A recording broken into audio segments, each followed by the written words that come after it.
Olha uma coisa que pode já estar soando familiar, esses coeficientes que nós encontramos aqui, né, eles têm exatamente a mesma aparência lá dos coeficientes do problema de duas cordas com densidades lineares diferentes, né, que se encontravam lá em x igual a zero, né, nas ondas mecânicas, ok? Então não é coincidência, né, porque aqui a gente também está tratando como um sistema de ondas, né? Agora é uma onda associada à matéria, mas um sistema de ondas e uma descontinuidade entre dois meios, né?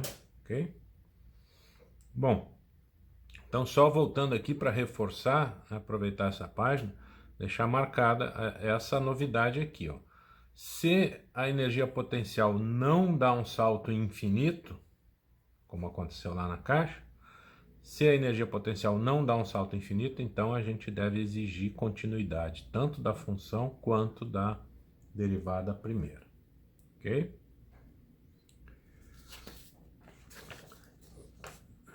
Agora eu vou apresentar aqui uma ideia que é a seguinte. Vamos lembrar qual é a nossa noção de fluxo. A gente usou isso já algumas vezes para fluxo de energia, por exemplo, mas pode ser fluxo de qualquer grandeza física, tá? Energia, quantidade de matéria, quantidade de movimento. Aqui nós vamos falar em fluxo de partículas. Mas vamos lembrar, né, que fluxo, como é que a gente calculou fluxo muitas vezes? Através da seguinte relação: fluxo é densidade multiplicada pela velocidade. Tá? Aqui nos é familiar há pouco tempo. Fluxo de energia, né? Seria energia por unidade de área por unidade de tempo. Aqui seria densidade de energia, energia por unidade de volume, multiplicada por velocidade. Ok? Aqui 1 metro por segundo, aqui joule por metro cúbico, vai dar joule por metro quadrado por segundo. Tá? Se a gente pensar em fluxo de energia.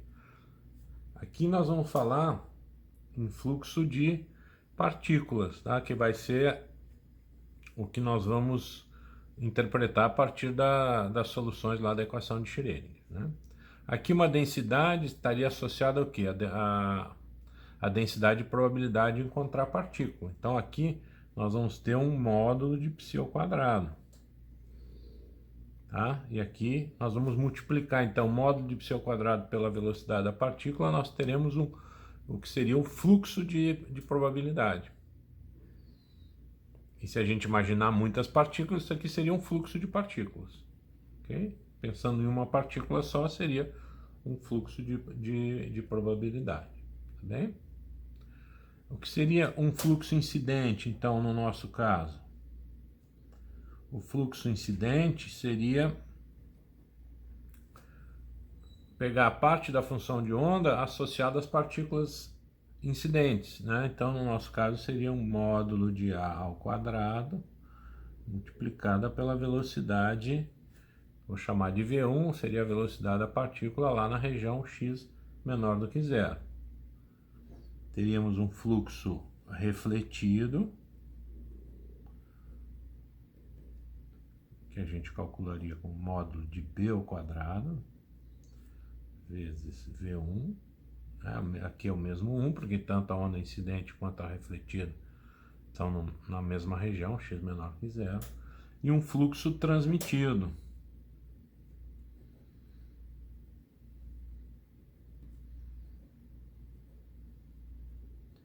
O fluxo transmitido viria do termo em C, né?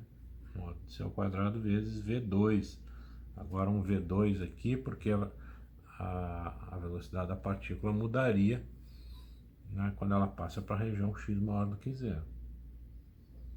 Ok?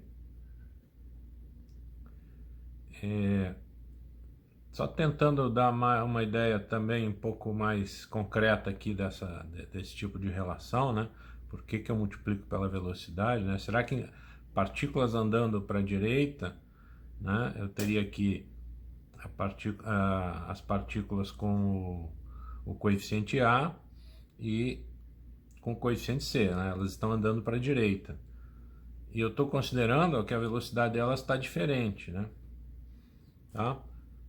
Veja, eu estou querendo reforçar por que a necessidade deste produto aqui, né? Para manter o fluxo, né? Imagina uma situação onde você tem um fluxo contínuo. Quero fazer uma analogia aqui com a corrida de Fórmula 1, por exemplo. Se você olhar os carros na reta, eles estão andando rápidos e a distância entre eles é grande. E passa um certo número de carros por minuto, digamos. Aí esses carros se dirigem para uma curva, e nessa curva o que vai acontecer? Eles vão estar andando mais devagar, mas vão ficar mais próximos. Se você olha para a distância entre os carros dentro de uma curva, a distância entre eles está menor. Ah, mas então olha só, o que você vê? Se eu quiser calcular o fluxo de carros, né, eu multiplico a densidade de carros, né, a quantidade de carros por metro não faz sentido, né, mas quantidade de carros por quilômetro, ou cada 100 metros, ou a cada 10 metros, né, e eu multiplicando pela velocidade dos carros, eu vou ter o fluxo de carros, quantos carros estão passando por segundo, tá? Ou por minuto, na unidade de tempo que você quiser. Tá? Então, estou querendo reforçar um pouco essa ideia de que o fluxo, né, ele vai ter uma quantidade de densidade multiplicada pela velocidade. Tá? Aqui vai ser a mesma coisa.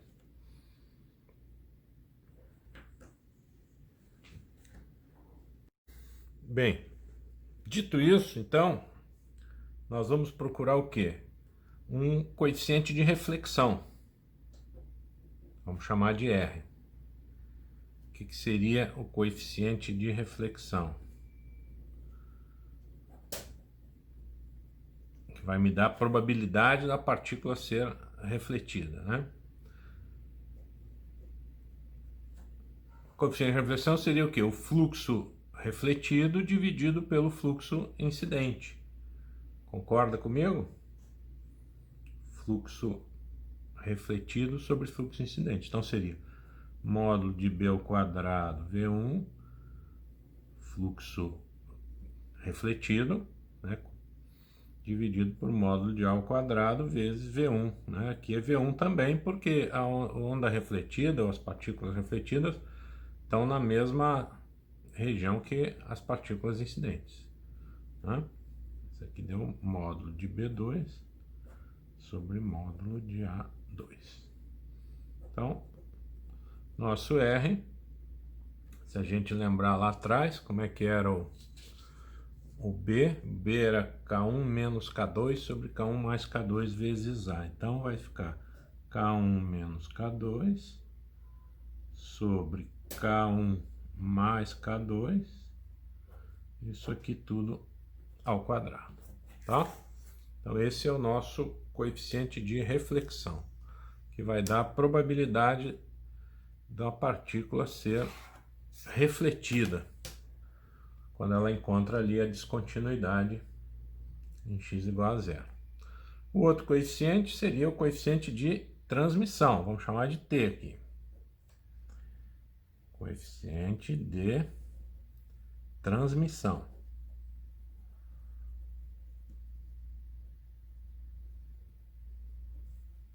Então, T vai ser o quê? Fluxo de partículas transmitido, módulo de C ao quadrado vezes V2, dividido pelo fluxo de partículas incidente, módulo de A ao quadrado vezes V1.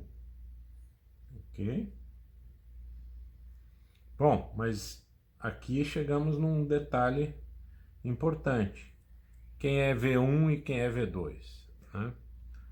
Isso não, ele não apareceu ainda aqui nas nossas contas, quem é V1 e quem é V2, né? Concorda? Qual a relação com as coisas que a gente já viu? Então aqui tem um detalhe importante, olha só. A velocidade, ela é P sobre M, né? Quantidade de movimento dividido pela massa. Mas a quantidade de movimento está associada ao K, né? Quando eu tenho a onda lá, é na IKX, né? Quem é o K? O K é P sobre H cortado, né? Ok? Então, P é H cortado K.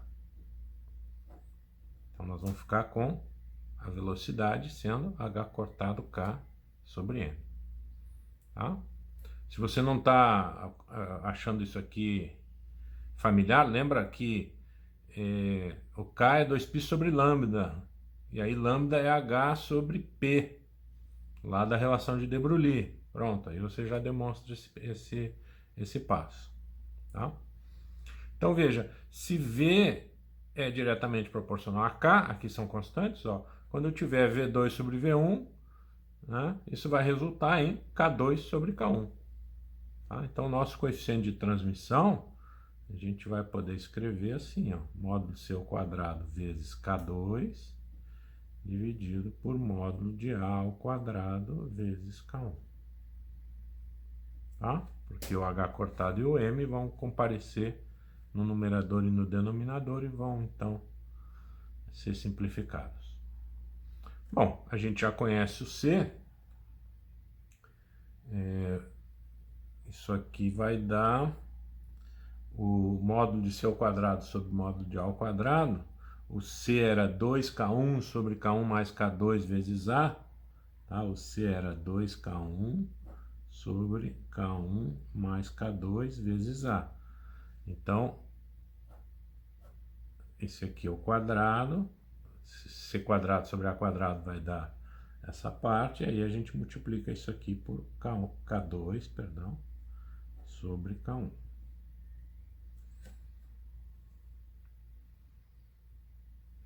Ok? Olha aqui, ó, um K1 aqui vai cortar com esse aqui. Então, o resultado disso vai ser 4, né? 4 K1, K2 sobre K1 mais K2 ao quadrado. Esse é o coeficiente de transmissão. Tá? Coeficiente de reflexão aqui, coeficiente de transmissão aqui. Ok? O que é o R? Probabilidade de haver reflexão. O que é o T? Probabilidade de haver transmissão. Para o vídeo aí em 1 segundo e faz essa conta para mim aqui, ó. Quanto dá R mais T? Se você somar este R escrito dessa maneira com o T escrito dessa maneira, você vai mostrar uma coisa que é muito boa, que a gente deveria esperar, que é R mais T igual a 1. Isso aqui representa uma conservação do fluxo de partículas, né? Porque a partícula ou é refletida ou é transmitida. Tá? Então R mais T igual a 1, como a gente deveria esperar. Beleza? Tranquilos? Então, isso aqui representa, para fechar, uma conservação do fluxo.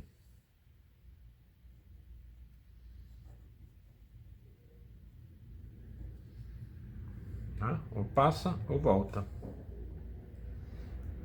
Muito bem. Então, vamos lembrar, a gente fez uma primeira etapa aqui, né? Está concluída. A gente estava calculando o que ia acontecer quando a energia era maior do que a altura da barreira lá, a altura do degrau, né? Então agora nós vamos ver a segunda parte, que é considerar uma energia total aqui que está mais baixa do que a altura da energia potencial. Essa é a segunda possibilidade que nós temos, tá? É uma energia, ela é maior do que zero e ela é menor do que a altura da barreira de potencial, tá? Bom, na região x menor do que zero, como a energia potencial é nula, nós vamos obter a mesma solução, ok? Então, o psi de x aqui nessa região, para x menor que zero, é novamente um A E na I K1x mais B E na menos I K1x. Tá? X menor do que zero.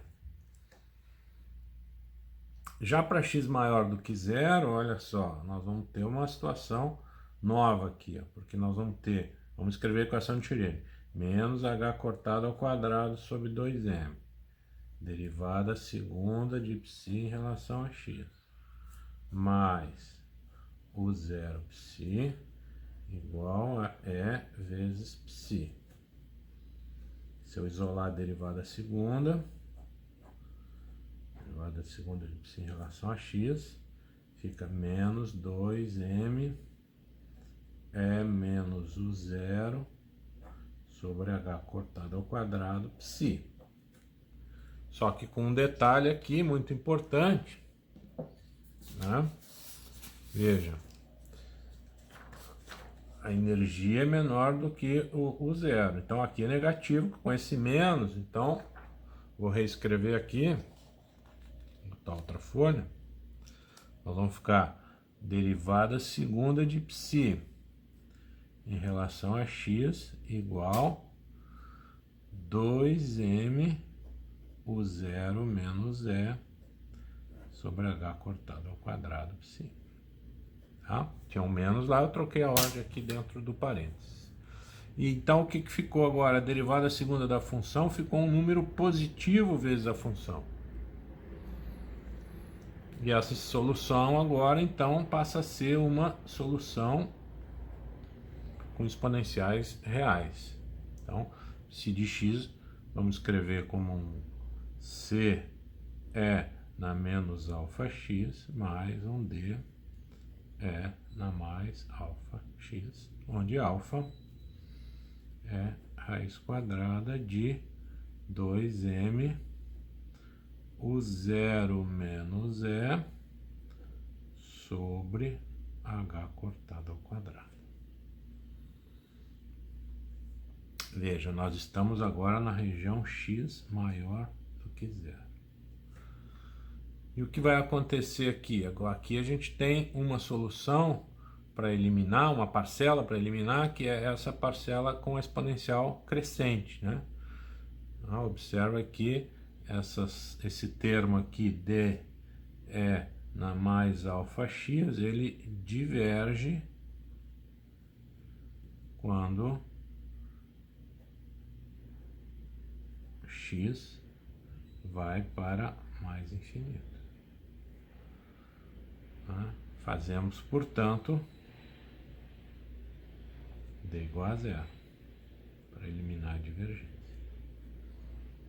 Portanto, a nossa função de onda em x maior do que zero, ela ficou apenas C E na menos alfa x. Ok? Bom, o que nós vamos fazer agora? Vamos fazer a mesma sequência de antes, né? A gente tem que aplicar continuidade da função e continuidade da derivada primeira, tá? Então vamos lá. Paciência aí para fazer tudo que é necessário.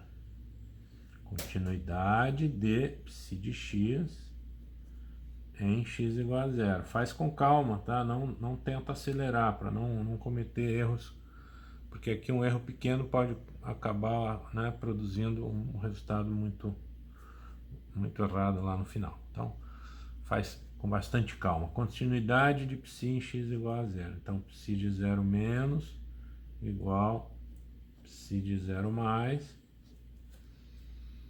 Psi de zero menos. Vamos lá, a gente estava lá na solução, né, anterior, que eu já tirei aqui da nossa linha divisada. Bom, a gente lê, se você olha lá, ela não está aqui nessa página, mas você olha lá na... tá aqui embaixo, desculpe. Né? Aqui. É A mais B, né? Olha lá, faz x igual a zero. Então, psi de zero menos é A mais B. Psi de zero mais é fazer x igual a zero aqui, vai dar C. Próxima condição, continuidade de psi' de x em x igual a zero. Deixa sempre muito claro o que você está fazendo. E aí você não se atrapalha. Psi' de 0 menos igual psi' de 0 mais. Então vamos fazer a derivada lá em 0 menos. Vamos lembrar, isso aqui é igual à parte anterior, né? Ó.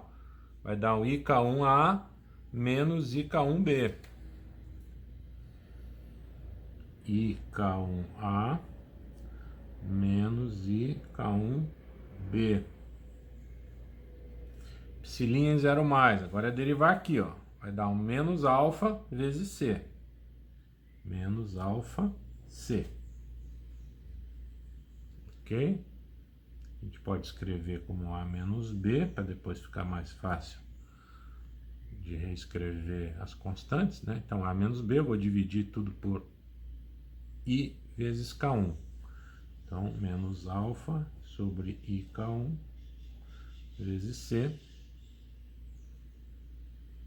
E esse I no denominador pode subir como menos I. Então, isso aqui vai ficar I alfa sobre K1 vezes C. Então, A mais B é C, A menos B é I alfa sobre K1 C. Vamos novamente reescrever B e C em termos de A. A gente fez isso lá na primeira etapa, vamos fazer novamente aqui. Somando as duas relações, tá?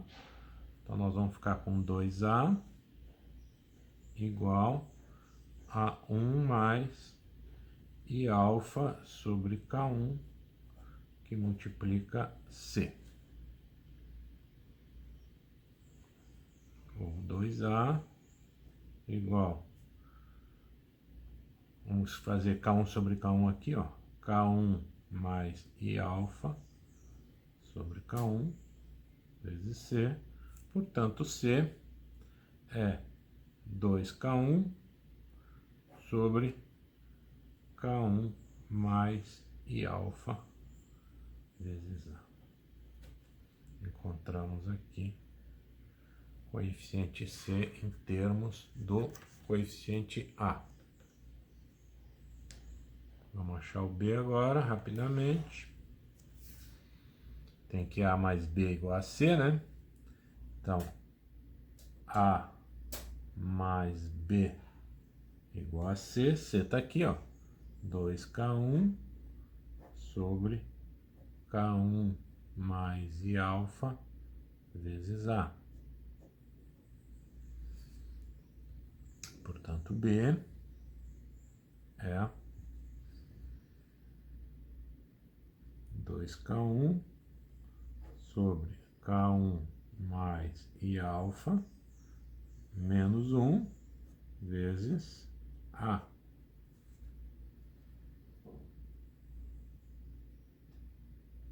Ok? Que a gente ainda pode escrever de outra maneira. Vamos fazer o denominador comum aqui. K1 mais I alfa. Então vai entrar aqui um K1 mais I alfa. Aí vai ficar 2K1 menos K1, deu K1. Esse menos com I alfa dá menos I alfa. Então ficou K1 menos I alfa sobre K1 mais I alfa, que multiplica A. Está aqui o coeficiente B escrito em termos do coeficiente A. Muito bem. O que nos resta aqui fazer para continuar a nossa análise? Primeira coisa que eu vou fazer, antes de olhar um outro detalhe, é calcular o coeficiente de reflexão. O coeficiente de reflexão, vamos lembrar, é módulo de B ao quadrado, é o fluxo refletido, que é esse aqui, né? Dividido pelo fluxo incidente, que é dado pelo A, pelo termo em A. Então, módulo de B ao quadrado sobre módulo de A ao quadrado vai dar módulo dessa quantidade aqui ao quadrado. Agora, um cuidadinho, porque ela é complexa essa aqui, né? K1 menos I alfa sobre K1 mais I alfa módulo ao quadrado. Bom, aqui é muito simples de encontrar isso, porque tem uma maneira muito rápida, né? É pegar esse número, K1 menos I alfa sobre K1 mais I alfa, e multiplicar pelo complexo conjugado dele, que é K1, numerador K1 mais I alfa, denominador K1 menos I alfa, complexo conjugado do denominador. E aqui, ó, né, esse termo cancela com esse termo cancela com esse, e nós obtivemos um R igual a 1. Então, temos uma situação em que temos 100% de reflexão.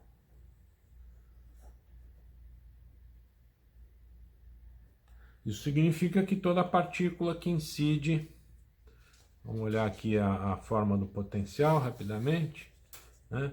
Toda partícula que chega aqui nessa região, ela irá retornar, ok? Parece que não tem nada de mais interessante, mas tem um detalhe aqui muito importante, que é o seguinte. Observa, a partícula está chegando com energia menor do que a altura da barreira, ela está retornando, 100% de probabilidade de reflexão, mas existe uma probabilidade dela aparecer na região x maior do que zero. Eu vou desenhar aqui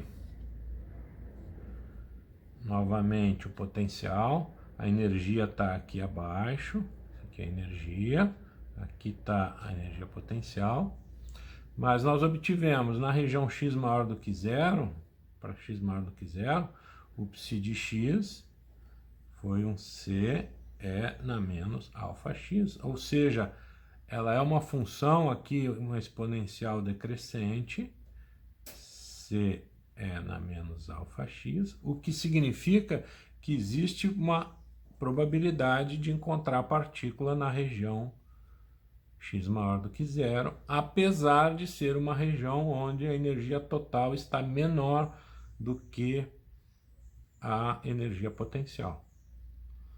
Ok?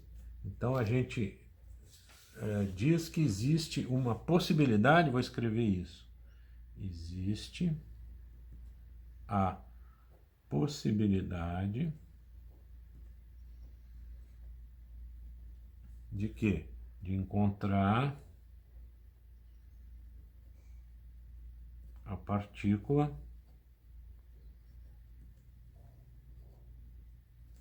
na região x maior que zero, mas nós vamos chamar essa região de região classicamente proibida. O que quer dizer classicamente proibida? Quer dizer que pela física clássica eu jamais encontraria a partícula nessa região, porque é uma região onde a energia total está menor do que a energia potencial. Lembra, classicamente isso vai produzir uma energia cinética negativa, o que é impossível. Tá? Então, uma partícula clássica que chegasse aqui num sistema como esse, ela seria refletida já a partir de x igual a zero, em x igual a zero. Né? Aqui a gente vê que existe uma probabilidade da partícula penetrar nessa região. Embora, né, olha, vamos juntar as duas coisas. Existe uma chance de encontrar a partícula na região x maior que zero, mas nós vimos que o coeficiente de reflexão é igual a 1. Então, embora a partícula possa ser observada aqui na região x maior do que zero, ela irá retornar porque o coeficiente de reflexão deste problema deu 100%. Tá?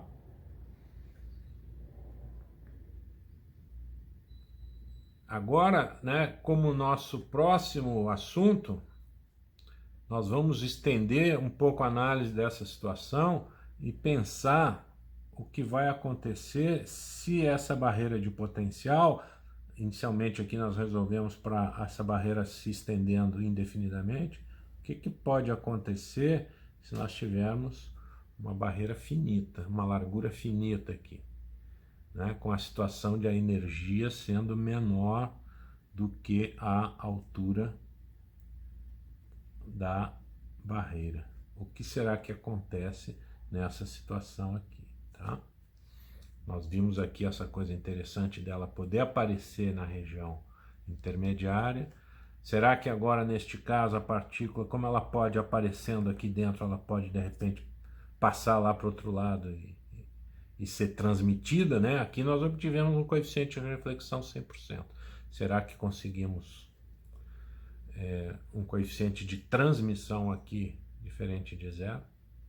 Tá? Então esse é o assunto da nossa próxima aula, tá? Por hoje já está muito bom. Eu peço que depois vocês revejam com calma as partes desse vídeo, que ele ficou bastante longo, e refaçam as contas, tá? Com a mão de vocês, para vocês pegarem segurança nesses conteúdos, ok? Muito obrigado mais uma vez pela atenção de vocês e até a próxima. Tchau, tchau.